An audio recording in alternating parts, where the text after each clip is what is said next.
உக்ரைனுக்கு போதுமான விமானிகள் அப்படிங்கிறவங்க இல்லை. அப்படி இருந்தும் F-16க்கு நாங்கள் போட்டி போடுவோம், கண்டிப்பாக எங்களுக்கு F-16 வேணும் அப்படின்னு சொல்லி உக்ரைன் ரொம்ப பிடிவாதத்தில் இருந்தாங்க. இல்லைப்பா உங்களுக்கு F-16 கிடைக்காதுன்னு சொல்லி அமெரிக்கா சொன்னாங்க. இப்போது கொஞ்சம் நாட்களுக்கு பிறகு அமெரிக்காவினுடைய ஜோ பைடன் அவர்களே சொல்லிட்டார் F-16 கொடுக்கலாம். நெதர்லாந்து, டென்மார்க் போன்ற நாடுகள் வழியாக F-16 யாருக்கு கொடுக்கப்படும்? இதே உக்ரைனுக்கு கொடுக்கப்படும். ட்ரைனிங்கை ஆரம்பிங்க அப்படின்னு சொன்னாங்க. அப்போ தான் நேற்று நம்ம பார்த்தோம், ரொமானியாவுக்கு F-16லாம் நெதர்லாந்து என்ன செய்கிறாங்க, அவங்க கொஞ்சம் கடன்லாம் கொடுக்குறாங்க அப்படிங்கிறதெல்லாம் நம்ம பார்த்தோம். ஆனால் இந்த நேரம் உக்ரைனுடைய விமானிகள் 6 நபர்கள் இறந்துட்டாங்க அப்படிங்கிற ஒரு தகவல் வெளியாகி இருக்கிறது. அதுவும் பாக்முத் பகுதியில் தான் இந்த 6 விமானிகள் இவங்க உள்ளடக்கிய ஒரு ஹெலிகாப்டர் திடீர்னு பார்த்தா தீக்கரையாக்கப்படுது. அதில் 6 விமானிகள் இறந்துட்டாங்க. இது உக்ரைனுக்கு பேரிழப்பாக பார்க்கப்படுது. இதே மாதிரி ரஷ்யா உக்ரைன் இந்த போரில் நிறைய அப்டேட், அதுலேயும் குறிப்பாக உக்ரைனுக்கு இப்போ நல்ல வெற்றி நடந்துட்டுருக்கு. அவங்க ஜாப்ரோசிஷா ரோவோட்டின் அப்படிங்கிற இடம்லாம் இருக்குது பார்த்தீங்களா, அந்த இடத்துலாம் ஃபஸ்ட்டு லைனை தாண்டிட்டாங்க அப்படிங்கிற எல்லா தகவலுமே வந்திருக்கு. எல்லாத்துக்கும் அப்டேட் பார்த்துடலாமா?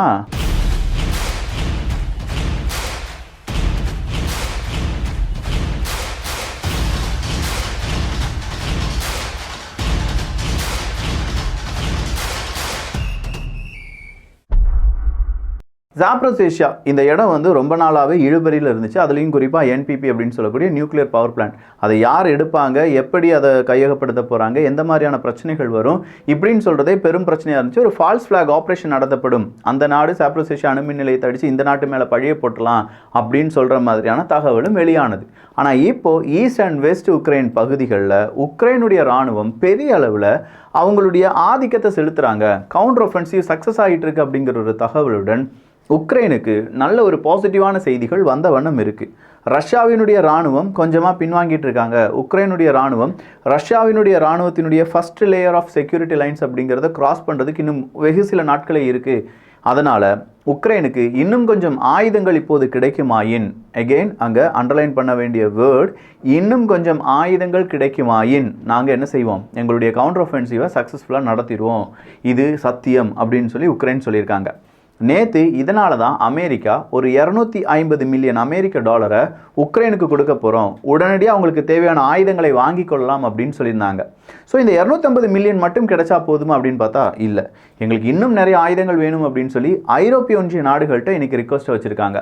ஆனால் அதே நேரத்தில் உக்ரைனில் இப்போ ஊழல் அப்படிங்கிறது தலைவிரித்து ஆடுகிறது.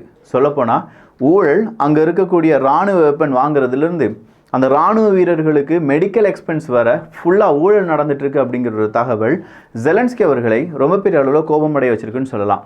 ஜெலன்ஸ்கி அவர்கள் நேற்று நைட் அவசரமாக ஒரு மீட்டிங்கை கூப்பிட்றார். அந்த மீட்டிங் வீடியோ கான்ஃபரன்ஸ் வழியாக தான் நடக்குது. அதில் ஊழல் இப்படி இருக்கேப்பா, என்ன செய்ய போகிறோம், நிறைய பணத்தை யாரெல்லாமோ கையாடல் செஞ்சுருக்காங்களே, இதை தடுப்பதற்கான வழி என்ன அப்படிலாம் சொல்லி டிஸ்கஸ் பண்ணிகிட்டு இருக்கும்போது தான் டிஃபென்ஸ் மினிஸ்டர்னுடைய பதவி அங்கே காலி செய்யப்படுமோ, இல்லாட்டி வேறு யாராவது மாற்றி அமைப்பார்களோ, வேறு யாராவது கொண்டு வர போகிறாங்களோ, இந்த மாதிரியான முடிவுகளில் ஜெலன்ஸ்கி இருப்பதாக செய்திகள் வெளியாகின்றன. ஆனால் இந்த நேரம் டிஃபென்ஸ் மினிஸ்டரை மாற்றிட்டாங்கன்னா இந்த டிஃபென்ஸ் மினிஸ்டருக்கு தான் அடுத்ததாக எங்கே காய் நகர்த்தல் செய்யணும், என்ன செய்யணும் அப்படிங்கிற எல்லா டீட்டெயில்ஸும் தெரியும். ஸோ புதிய ஒரு டிஃபென்ஸ் மினிஸ்டர் வந்து அவருக்கு இதெல்லாம் சொல்லி, இல்லை இப்போ நடக்கக்கூடிய அந்த விஷயங்கள் எல்லாத்தையுமே புரிய வச்சு, அப்படின்னா இப்போ இருக்கக்கூடிய டிஃபென்ஸ் மினிஸ்டர்னுடைய PAவாகவோ இல்லாட்டி அவருக்கு நெருக்கமான ஒரு நபரோ இருந்தார்கள் என்றால் எல்லாம் ஈஸியாக இருக்கும்.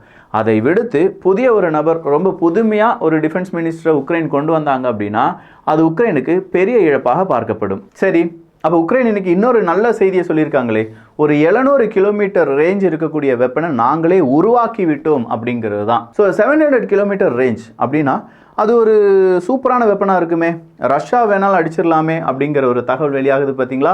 இதுக்கு உண்மையிலேயே உக்ரைன் இராணுவ வீரர்கள் இல்லாட்டி உக்ரைனுடைய விஞ்ஞானிகள் மட்டும்தான் காரணமா அப்படின்னு பார்த்தா இதில் 2 சிக்கல்கள் இருக்குது. ஒன்று, ஒருவேளை இந்த மாதிரியான டெக்னாலஜியை சில நாடுகள் உக்ரைனுக்கு கொடுத்துருக்கலாம், அதை ரகசியமாக இப்போ உக்ரைன் என்ன செஞ்சுருக்கலாம், தயாரித்திருக்கலாம் அப்படின்னு சொல்கிறாங்க. இன்னொரு தரப்பு என்ன சொல்கிறாங்கன்னா, இல்லை உக்ரைனால் 700 கிலோமீட்டர் ரேஞ்சுக்கு ஒரு வெப்பனை இப்போதைக்கு தயாரிச்சிருக்க முடியாது, இதில் ஏதோ விதமான சூட்சமும் இருக்குது, உண்மையிலேயே ஒரு ப்ரோட்டோடைப்பே அவங்களுக்கு யார் கொடுத்துருக்கலாம், இப்போ இருக்கக்கூடிய உக்ரைனுக்கு உதவக்கூடிய நாடுகள் கொடுத்துருக்கலாம் அப்படின்னு சொல்கிறாங்க. ஆனால் இந்த 700 கிலோமீட்டர் அப்படின்னு சொல்லும்போது இந்த மாதிரியான ஒரு ஹை ரேஞ்ச் மிசைல் இவங்களுக்கு கிடச்சிருச்சுன்னு வச்சுக்கோங்க, உக்ரைனுக்கு கிடச்சிருச்சுன்னா இப்போ இருக்கக்கூடிய போர் அப்படிங்கிறதுல பெரிய ஒரு மாற்றம் வரலாம். ஆல்ரெடி ஒரு 2-3 தினங்களுக்கு முன்னாடி கிரீமியாவுக்குள்ளே எங்களுடைய படையை நாங்கள் அனுப்பிவிட்டோம், கிரீமியாவை விடுதலை வாங்கி கொடுப்பது தான் எங்களுடைய கடமை அப்படின்னு சொல்லியிருந்தாங்கல்ல. ஸோ கிரீமியாவுக்குள்ள இப்படி ஒரு தாக்குதலை நடத்த ரஷ்யா சம்மதிக்குமா அப்படிங்கிற கேள்விக்கு அவங்க சம்மதிக்கிறாங்களோ இல்லையோ உக்ரைன் அதை செய்து முடிக்கும் அப்படிங்கிற மாதிரியான தகவல் வெளியாகி இருக்கின்றன. கிரீமியாவினுடைய பிரிட்ஜை 2க்கு 3 முறை அடிச்சிட்டாங்க.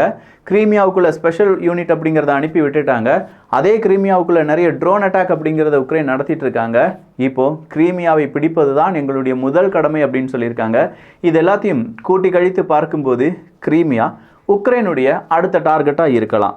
கிரீமியாவை உக்ரைன் பிடித்தெடுத்து விட்டார்கள் என்றால் கிட்டத்தட்ட 9 வருடங்கள் பின்னோக்கி செல்லும் ரஷ்யா.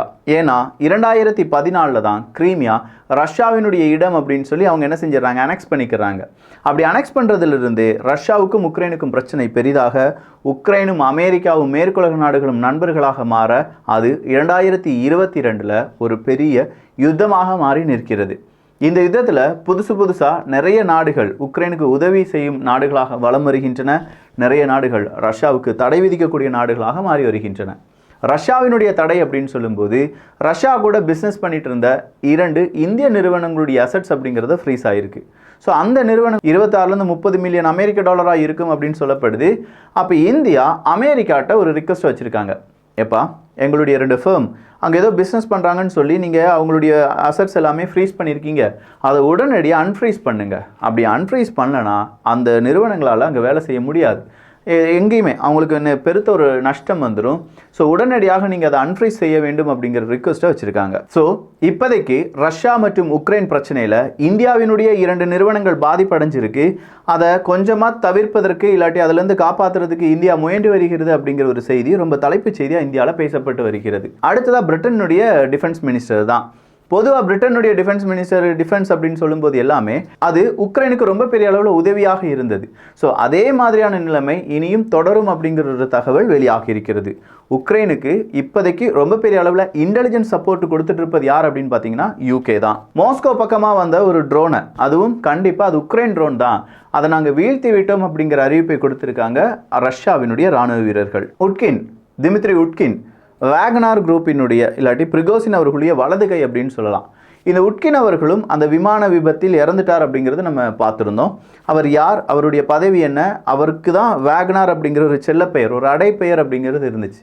அந்த வேகனாரை தான் தூக்கி எதுக்கு கொடுத்தாரு, பிரைவேட் மிலிட்டரி ஆர்கனைசேஷனுக்கு வேகனார் குரூப் அப்படின்னு சொல்லி கொடுத்தார். ஸோ இந்த வேகனார் குரூப்பை உருவாக்கிய ஒரு தலைவர் தான் இந்த உட்கின் அவர்கள். அவரும் இறந்துட்டார். அப்படி இறந்த பிறகு அவருடைய உடலை எங்கே நம்ம அடக்கம் செய்யலாம் அப்படின்னு சொல்லும்போது ரஷ்யாவினுடைய தலைநகரம் மாஸ்கோலேருந்து ரொம்ப அருகாமையில் இருக்கக்கூடிய ஏரியாவில் அவருடைய உடலை அடக்கம் செய்யலாம் அப்படிங்கிற ஒரு முடிவுக்கு வந்து அதை இப்போ செய்து முடித்திருக்கிறார்கள்.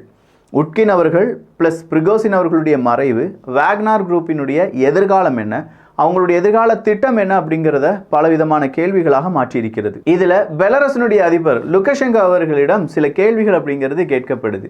என்னப்பா வேகனார் குரூப் உங்கள் நாட்டை விட்டு போகிறதுக்கு ரொம்ப பெரிய டிமாண்ட்லாம் வைக்கிறாங்களாமே, அப்படி டிமாண்டை நீங்கள் சரியாக அக்செப்ட் பண்ணலன்னா அவங்க உங்கள் நாட்டை விட்டு போக மாட்டேன்னு சொல்கிறாங்களாமே, உண்மை அப்படின்னு சொல்லி கேட்கப்படுது.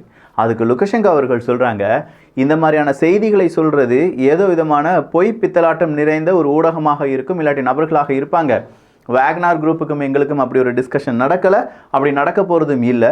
அடுத்த கட்டம் என்ன அப்படிங்கிறத நாங்கள் டிஸ்கஸ் பண்ணிட்டு இருக்கோம் அப்படிங்கிற ஒரு அறிவிப்பை கொடுத்திருக்கிறார். துருக்கி, கத்தார் 2 நாடுகளும் சேர்ந்து ஒரு தானிய ஏற்றுமதிக்கான ஒரு காரிடோர் உருவாக்குறோம் அப்படின்னு சொன்னாங்கல்ல, அதில் எந்த விதமான முன்னேற்றமும் இல்லை அப்படிங்கிற அறிவிப்பும் செப்டம்பர் மாதத்தில் துருக்கியினுடைய அதிபர் எர்டகன் அவர்கள் புட்டின் அவர்கள் கூட பேச்சுவார்த்தையில் ஈடுபட்டு சீக்கிரமாக தானிய ஏற்றுமதி செய்வதற்கான வாய்ப்புகளை ஏற்படுத்துவார் அப்படிங்கிற ஒரு அறிவிப்பும் வெளியாகி இருக்கிறது.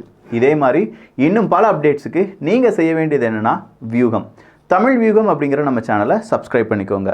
நல்லதை பகிர்ந்து நல்ல சமுதாயத்தை உருவாக்குவோம். நன்றி, வணக்கம்.